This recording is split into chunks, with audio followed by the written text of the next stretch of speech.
Hello నమస్తే welcome back to my channel Chaitrika MJ talks. అందరూ ఎలా ఉన్నారు? నేనైతే చాలా బాగున్నాను. మీ అందరూ ఎలా ఉన్నారు? కామెంట్ సెక్షన్లో కామెంట్ చేసి చెప్పండి. ఇది ఫ్రైడే రోజు షూట్ చేసిన వ్లాగ్ అండి. ఎర్లీ మార్నింగే లేచి మేమైతే ఇంట్లో పూజ చేసుకుని టెంపుల్కి అయితే వెళ్ళాము. అమ్మవారి టెంపుల్ దుర్గమ్మ తల్లి టెంపుల్కి అయితే వెళ్ళాము. దీని లొకేషన్ వచ్చేసి కాకినాడ జ్యోతిల్ మార్కెట్, సంత చెరువు అంటారు కదా, అక్కడ మనకి రైట్ సైడ్లో ఈ టెంపుల్ అన్నది ఉంటుందండి. సో మేము టెంపుల్కి వెళ్ళగానే నిజంగా చాలా అంటే చాలా సంతోషం వేసింది. లైక్ అమ్మవారిని అయితే చాలా బాగా అలంకరించారు.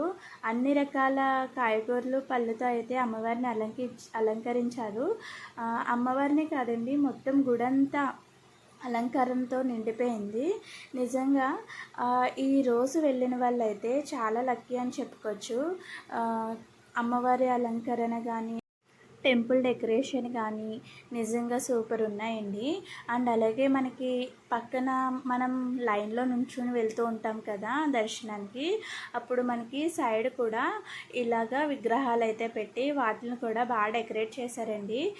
లైక్ ఇక్కడైతే మొత్తం లీవ్స్తోనే డెకరేట్ చేశారు. ఈ ఆకులు వచ్చేసి కరివేపాకు అండి. మొత్తం మ్యాగ్స్ కరివేపాకుతో టెంపుల్ని కవర్ చేశారు. చూసారా టెంపుల్ అంతా ఎంత బాగా డెకరేట్ చేశారో. ఇది మా చైత్రిక అండి, అసలు కిందకైతే దిగలేదు, ఎత్తుకునే ఉన్నారు వాళ్ళ డాడీ అయితే. చూడండి ఎంత బాగా అయితే డెకరేట్ చేశారో.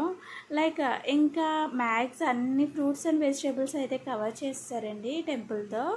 మనకి శ్రావణ మాసం అనేది ఆగస్ట్ మంత్లోనే స్టార్ట్ అవుతుంది కదా, సో అమ్మవారిని గుడిని అలంకరించారు. అలంకరణ అయితే నిజంగా చెప్పనక్కర్లేదండి, చాలా బాగా అలంకరించారు. శ్రావణ మాసం అంటే ఆడవాళ్ళకి చాలా ఇష్టమైంది.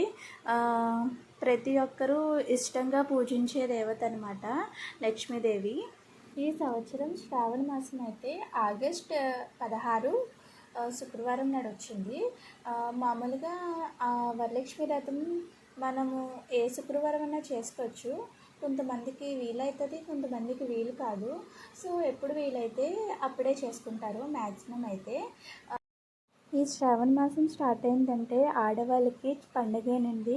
నిజంగా ఆ అమ్మవారిని చాలా నిష్ఠగా పూజిస్తారు. అమ్మవారిని భక్తి శ్రద్ధలతో పూజిస్తే ఆ అమ్మవారి కరుణ దయ ఎప్పుడు మన మీద ఎల్లప్పుడూ ఉంటుందండి.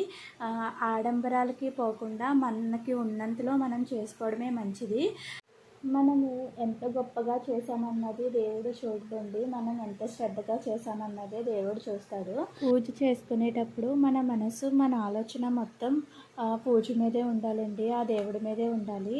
ఇంతకీ అలంకరణ పేరు చెప్పలేదు కదా, శాకాంబరి అలంకరణ అంటండి. నిజంగా చాలా అంటే చాలా కళగా ఉన్నారు అమ్మవారు. సో మా దర్శనం అయితే కంప్లీట్ అయిపోయింది. ఇంకా మేమైతే బయటికి వచ్చేసామండి. బయటకు వచ్చాక ఇంకా టెంపుల్ అన్నాక ప్రసాదం ఇవ్వకుండా ఉండరు కదా, సో మాకు ప్రసాదం అయితే ఇచ్చేశారు, పులిహోర అయితే పెట్టారు. ఇంకా ప్రసాదం తీసుకుని ఇంటికైతే వెళ్ళిపోయాము. సో ఇంకా ఈ వీడియోని అయితే ఎండ్ చేస్తున్నాను. నా వీడియో కనుక మీకు నచ్చినట్టయితే ప్లీజ్ లైక్ చేయండి, షేర్ చేయండి అండ్ సబ్స్క్రైబ్ చేసుకోండి. Thank you all.